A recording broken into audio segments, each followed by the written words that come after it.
In the midst of the union disputes, that's been declared by way of constitutional force majeure since December of 2020, we saw the outcome of the election we plunged onto, leaving the dispute unresolved, degenerating into where trucks carrying food were prevented from crossing into the south from the north. The governor, I think it was in Niger State or somewhere there, was saying that they have to keep everything they have for themselves. That's the front side of the story. The back side of the story is that there is a north and there's a south.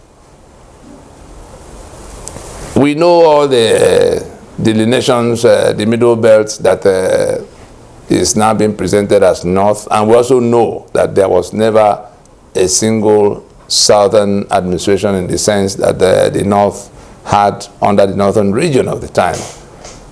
But what's of concern to us here is the fact that we are caught in a union where our hands and legs are tied to the back by people who then turn around to take advantage of what they've created. Yes, food production, there could be land mass, wonderful. But it doesn't end, it doesn't start and end with land mass. If we go back to the regions before 66, Eastern region was leading. Malaysia, all those Asian tigers came to copy from what the Eastern region of the time was doing under Emir Okpara.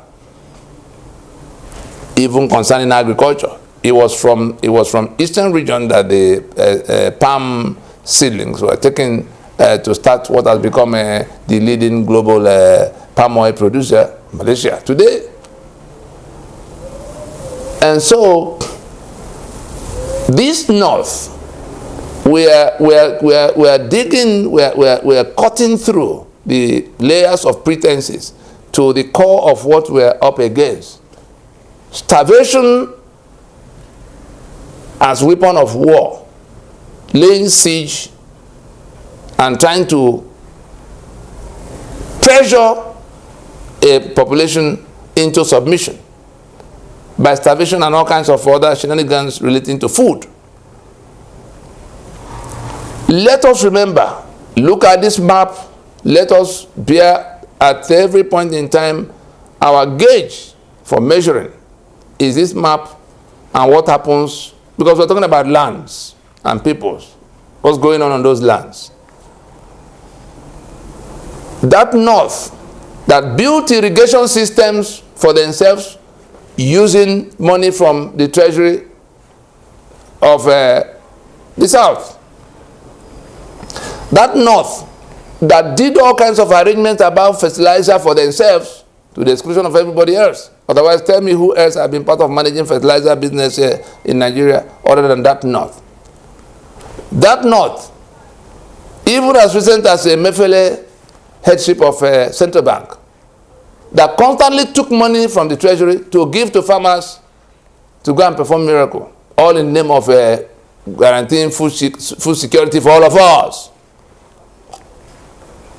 That north that went to bring terror, infested our forests with terror, Fulani that had been brought in from 16 different countries all over the place.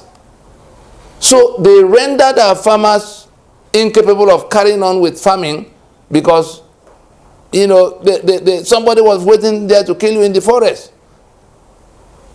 Their brothers and, you know, our cousins who are controlling the armed forces of Nigeria, they wear the uniform, stay at the front while the atrocity is going on right behind them. Ask the Methodist prelate, or you know, the one they kidnapped in some place in Abia or Kigwe area. The military checkpoint was there. Find out who was the command, the local command. And they were doing the kidnap. Everywhere you see kidnapping business, in those stretches that they become endemic, you go look around, you will see no less than no more than two minutes maneuver. Whether you're trekking or it could even be trekking, not even driving. you will see the military or police checkpoint, that is the cover, and that's when you bring the ransom, that's where it is shared. So we're saying that these people deliberately made it impossible for others to farm. Because if your forests and farmlands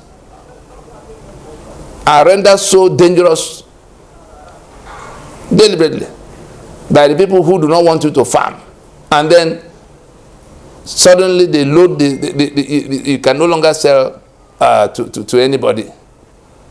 We are all in these stupid actions, and I repeat, stupid actions, hastening the demise of the Nigeria that was already bleeding to death by itself.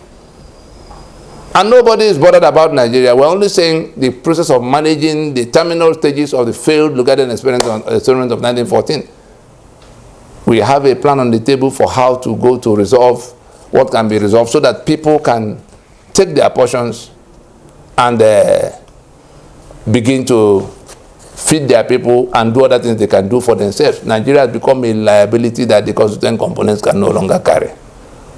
Unitary Nigeria has become a liability that the constituent components of Nigeria can no longer carry. And when we put everybody on the map, where they come from, what they are doing, for what motive, and against who, we will see clearly the same picture emerging of orchestrations by one side against the other in a manner that renders a union impossible. A federation is supposed to be a symbiosis, enhancing the livelihoods of those federating. But if it becomes a toxic, what do you call it, when parasitism, toxic parasitism, that's what Nigeria has become for those whose oil and gas are to be taken forcefully and shared to people who normally will have no stake in a federation in that asset.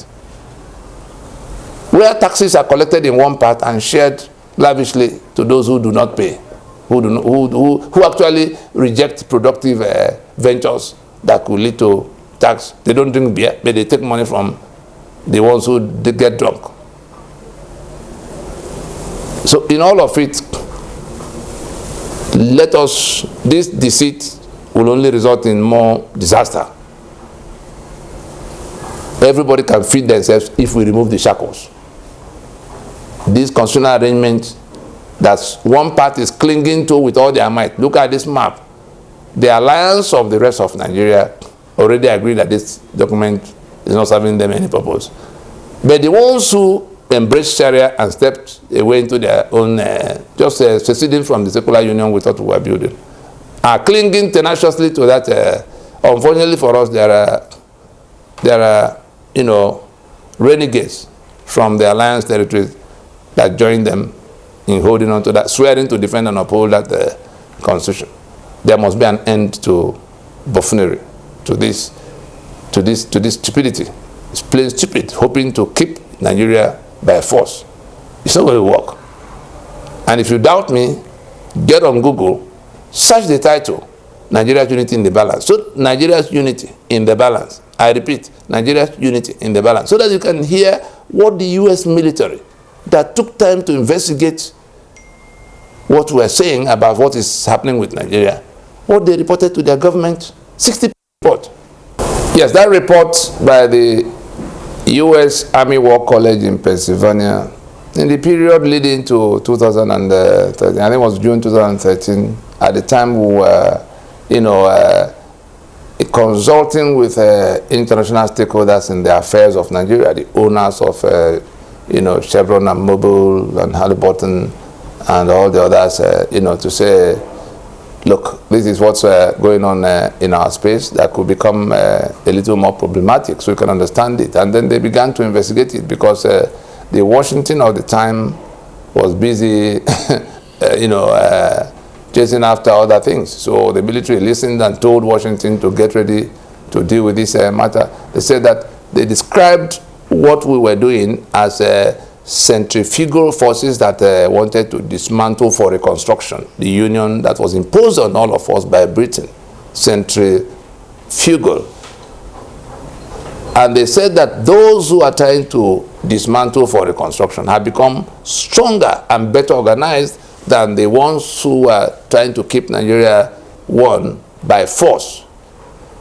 If anybody has seen what Ninas has done in this period, in the time we are, presently in, go to that report. You will then understand how we got here. That there was a conscious effort by those who are the victims of this invasion by that caliphate that has now progressed all the way to let us starve them, let us show them we can keep them without food. You lay siege to our land. You arm yourself in monopoly against us. You seize all our economic assets. You seize all the powers to work those economic assets. I have coal, I can't generate electricity. I have crude oil, I can't refine any part of it for my I can't generate even there's nothing I can do for myself. I can't do my roads in the highways. I can't do my railway. I have the body of water. I can't build my own ports and operate my own systems in the manner that would have worked better for me, because you took everything and bunched into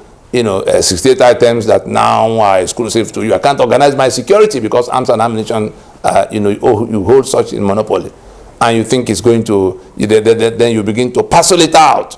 You go and do this, you go and do that. Dangote go and refine for them. Atiku go and do Intel in One and run the port for them. All kinds of nonsense everywhere you look. That's why nothing is working.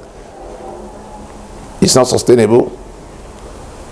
The earlier we stop and come back to our senses, the better. We drop it there.